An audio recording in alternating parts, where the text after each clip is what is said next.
It's a growing global concern. Emerging and re-emerging infectious diseases spreading fast, and with lower vaccination rates and antibiotic overuse, illnesses once under control are making a comeback. Mandy Gaither breaks down the top 5 to watch for in 2026. They're illnesses that are easily spread. Emerging and re-emerging infectious diseases can be transmitted through travel, bugs, or by those who are unprotected by vaccination, and remain a major concern. All of these infectious disease threats, the reason we don't have to worry about them is not because they vanished. It's because we have tools that we have deployed to control them. Dr. Amish Adalja with Johns Hopkins Center for Health Security says those tools are being underutilized. His top 5 list of infectious diseases to watch out for in 2026 starts with measles. As of Tuesday, there have been 171 confirmed cases reported in 2026 in the U.S. There were more than 2,200 confirmed measles cases last year. The U.S. will likely lose its measles elimination status later this month. Next, avian flu remains a top concern. Adalja says these viruses circulate naturally through birds and can spread to other animals. The 1918 influenza pandemic was an avian influenza outbreak that turned into a worldwide pandemic. Third, Adalja says a family of contagions called filoviruses, which include Ebola and Marburg virus, continue to be a threat in Africa and are spreading. And we continue to see new countries experience outbreaks of these viral hemorrhagic fevers that can be very difficult to contain. Fourth, Mpox, which causes flu-like symptoms and a rash and is spread through intimate contact or contaminated items like bedding. Adalja says the Mpox vaccine can help, but many of those at high risk aren't getting it. Finally, insect-borne illnesses like Oropouche virus spread through mosquitoes and biting midges, and anaplasmosis spread by ticks, which he says is spreading in the U.S. People know about Lyme disease, but they might not know about anaplasmosis, which can be more severe. I'm Mandy Gaither. Measles elimination means no sustained local spread for more than a year. That status is determined by the World Health Organization and Pan American Health Organization. Officials met later this month. They're going to review data at the end of this month and decide whether the U.S., like Canada recently, could lose that designation as well. One event being linked to MLK Day is happening just outside historic Ebenezer Baptist Church.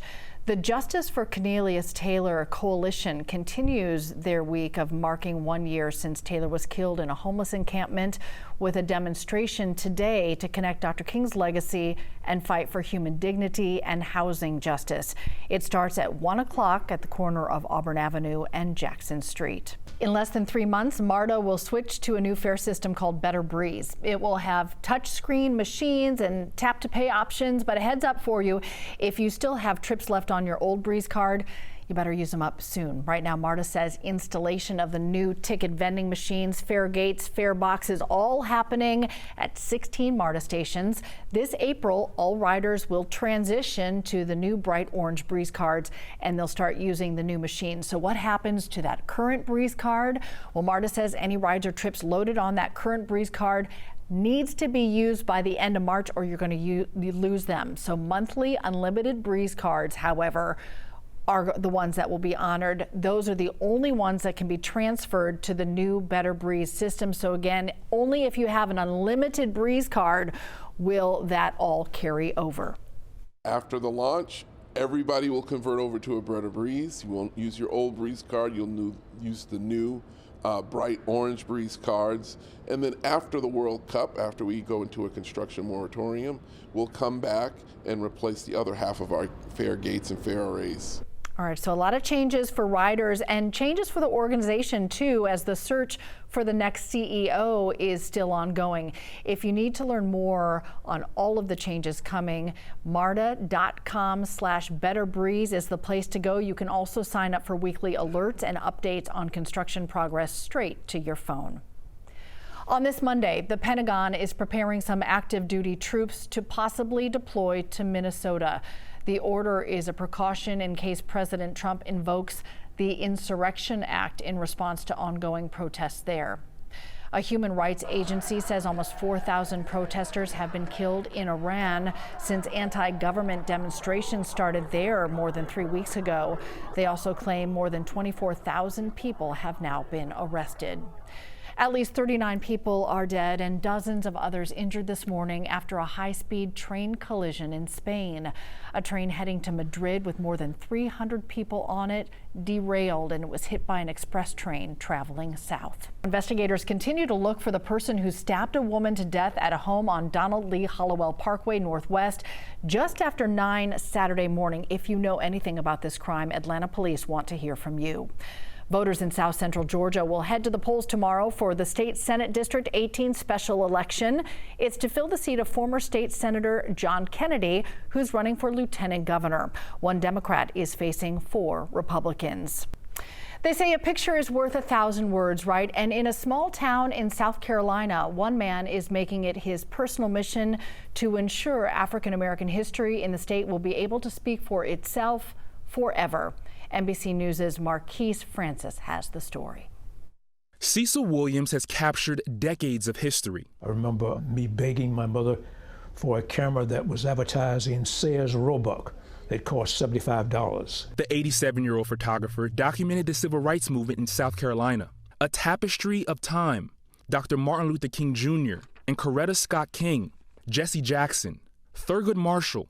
His images all displayed here in a museum he opened with his wife in Orangeburg, which he plans to expand soon. Civil rights and the pursuit for freedom, justice, and equality really started much earlier here in South Carolina, and I am an eyewitness to that. In 1951, Williams photographed Briggs versus Elliott, the first case that challenged segregation in the state's public schools, a precursor to Brown versus Board of Education.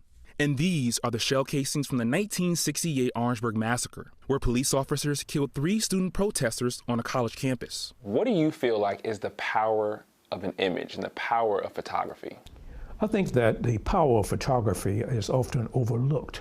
It imitates life to the fullest, to see what an image is all about, and so it has that power and that capacity to tell a story much quicker. Williams is also an activist. Pictured here in 1956, drinking from a whites-only water fountain when he was 25 years old. This was not the first time that I, you might say, defied the laws and the regulations that were in a small town. That image resonating with a new generation. Williams invited to New York Fashion Week, all part of a larger lesson. Whenever hate comes along, just in general, period, it's not sustainable. It's something that's against mankind, and it won't last. Meaningful moments, now forever on display.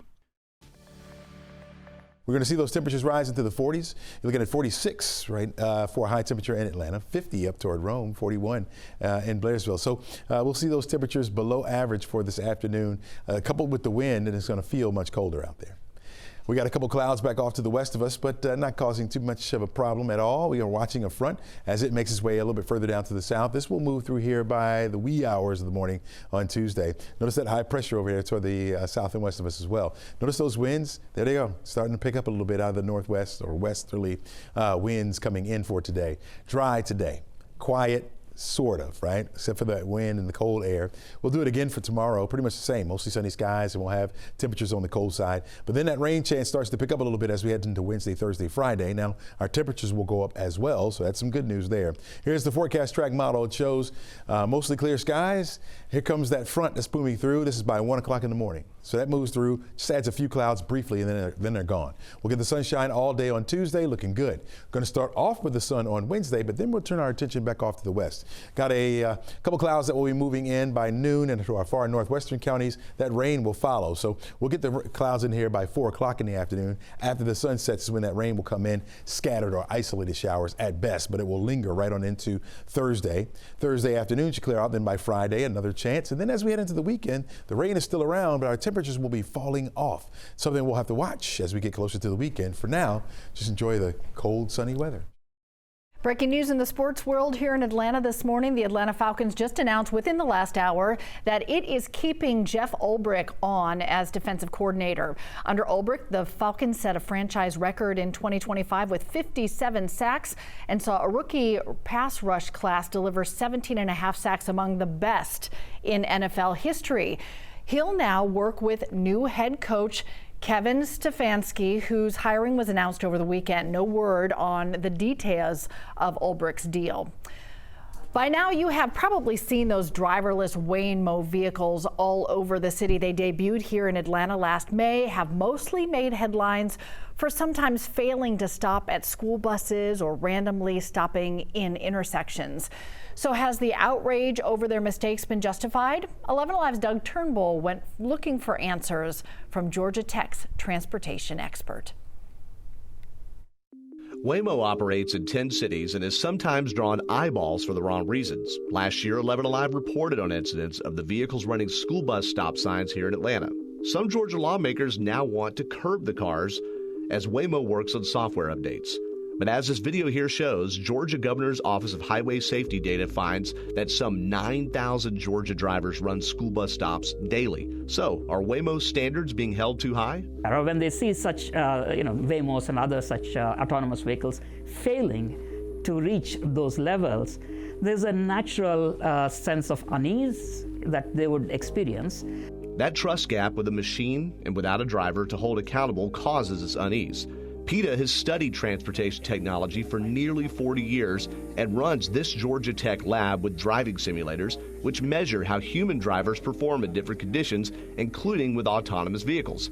He said that the kinks we see with Waymos are similar to how dangerous airplanes were in their early years. There are still kinks. Technology, as always, will have a learning curve, and so if you have to encounter all the situations that humans encounter, some of which tend to be out of the ordinary, we call them those edge cases, corner cases, and so on, then there are times when these vehicles are challenged. Facing these special cases where common sense is needed is what has caused these Waymos to sometimes freeze in the middle of the road, PETA said.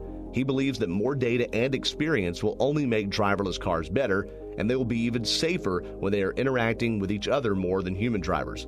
Ultimately, they're supposed to perform better than us. When you have mostly autonomous vehicles, the safety levels will be likely much higher.